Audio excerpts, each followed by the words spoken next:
I'm going to be introducing the presidential candidate of the Labour Party, Mr. Peter Obi.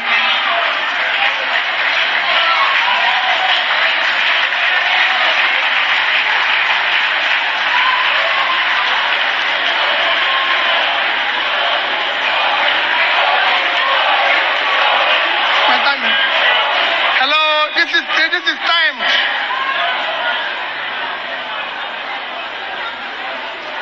Let me Your Excellencies, let me respectfully stand on all due and existing protocols.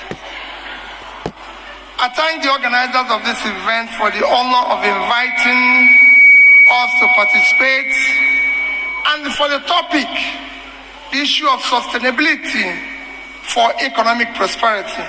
I only knew this morning that we're going to comment on it, as I told the organizers, but I think it's a worthwhile topic for us to comment on. Economics, when you talk about SDG, which is where you drive this from when she was reading, it is aftermath of Millennium Development Goals, which lasted from year 2000 to year 2015. And this is lasting from 2015 to 2030. And I agree with what Prof said, that we are about hiring the new CEO for the company called Nigeria. So we have to look at the people's past and what they've been able to do. MDG goal, which ended in 2015, for your records, I started implementing it in year 2008 in Anambra State. And by the time it ended in 2015, I was number one in Nigeria.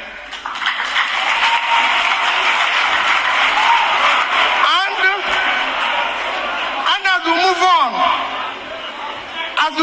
what we are going to do, because it's critical, as we move on in what we are going to do, for me, the Labour Manifesto is already mainstreamed along the SDGs.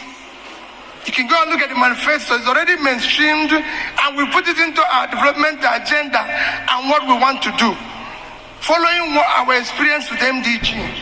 Then it comes to where, for you accountants, your contribution to that development. Nobody can think about whatever we're going to do, whether you call it SDG or anything, without knowing that accountants, chartered accountants, play a critical role in development. Because whatever you plan, whatever you want to do, you have to ensure, one, the financial sustainability of it. You have to come into the budgeting, the forecasting, and most importantly, the revenue. Because at the heart of tax is you. You have to bring the taxation into it.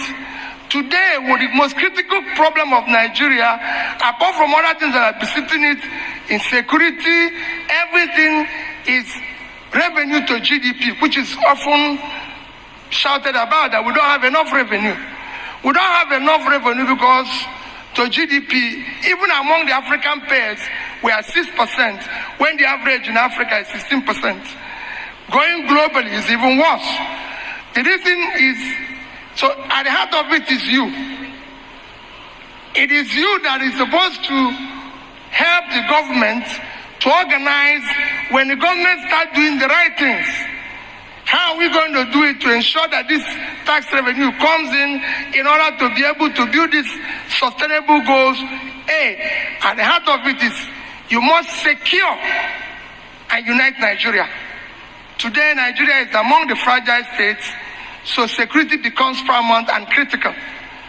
You must govern by rule of law and ensure that we fight what one of the candidates has mentioned, issue of corruption. At the heart of everything happening here in this country today is corruption. You have corruption of all sorts, corruption in terms of the way you appoint people to be in office, by appointing incompetent people, corruption, the way we do our expenditure, corruption in terms of if you look at as subsidy today is actually an organized crime. Today, our oil is being stolen by who? By people in government. And you can go on, and the heart of it is this. So you must remove a country and show that we must now have a country where there will be wealth with enterprise. In any country where government officials are richer or politicians are richer than business people, that country is finished. And that's what you're getting here. So you have nothing to account for.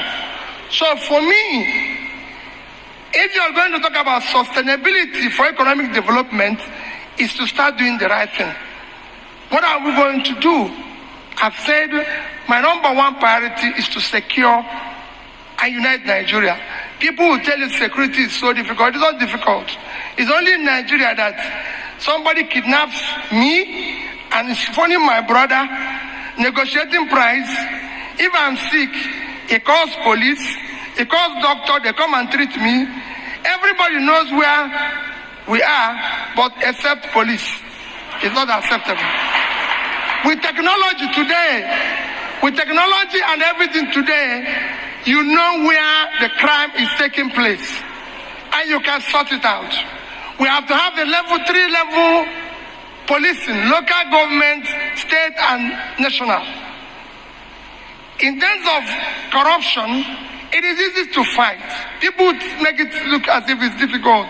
It is not. The box stops on your desk. If you yourself is not stealing, those around you are not. You reduce it by 70%. Two of my accountant generals are your member. You can go ask them how much was missing in Anambra State. And it's very simple. This is what we want to translate. We want to be able to move the country from consumption to production. And when you come to moving from consumption to production, whenever I say moving from consumption to production, the first thing people ask is, what are you going to do? The greatest assets of Nigeria today is the vast uncultivated land in the north. If you put that land into production, it will make a difference.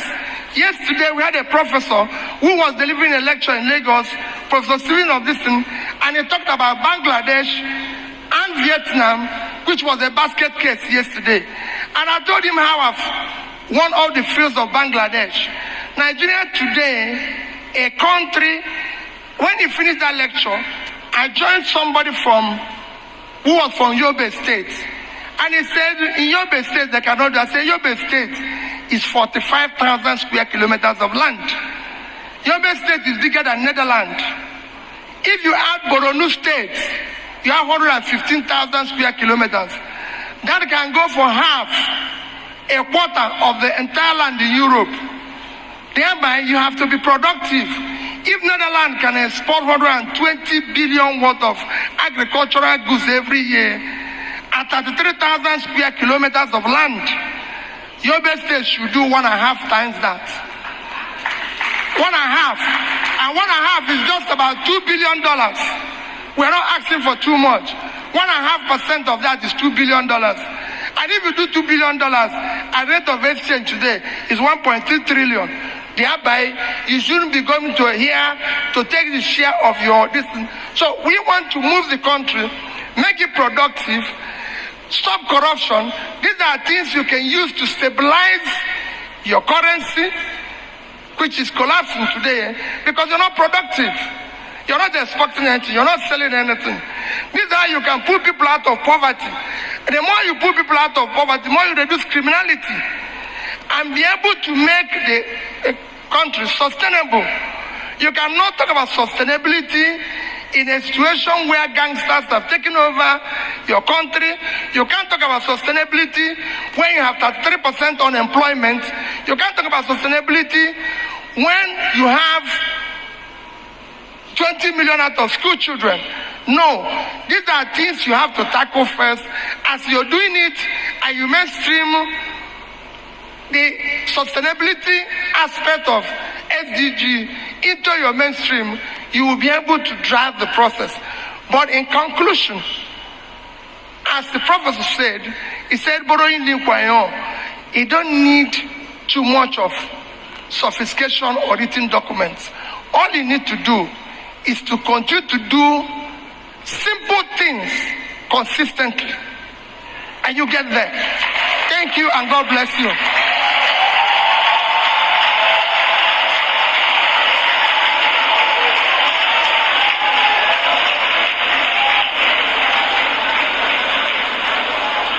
Thank you very much.